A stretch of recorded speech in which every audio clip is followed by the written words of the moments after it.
Un ragazzo di 27 anni residente a Cornuda nel Trevigiano, ma attualmente domiciliato a Sedico, versa in gravi condizioni al Cafoncello di Treviso dalla scorsa notte.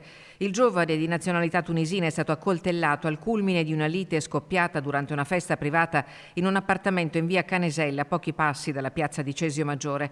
3 i fendenti sferrati con un coltello da cucina, 2 al torace all'altezza dello sterno, l'altra al collo.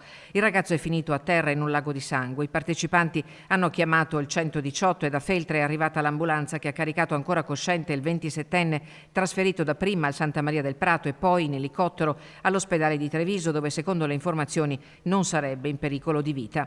L'aggressore, un cittadino cubano di 37 anni, ha tentato la fuga, ma è stato fermato e arrestato dai carabinieri della compagnia di Feltre con l'accusa di tentato omicidio. Fin qui la cronaca asciutta di una serata che ha rischiato di finire in tragedia. A Cesio Maggiore nemmeno 4.000 anime si conoscono tutti e quanto accaduto nelle scorse ore per i più è solo la conferma di una situazione diventata oramai insostenibile, di un paese messo a ferro e fuoco da quel gruppo di stranieri che abita da un paio d'anni nella palazzina fatiscente in via Caneselle. Sarebbero tutti sudamericani, uomini, si dice, lesti a provocare, a reagire e a tirare fuori dalle tasche le lame. 2 settimane fa un ragazzo del posto è stato ferito ad una coscia durante una rissa e venerdì scorso la situazione è degenerata anche al bar centrale.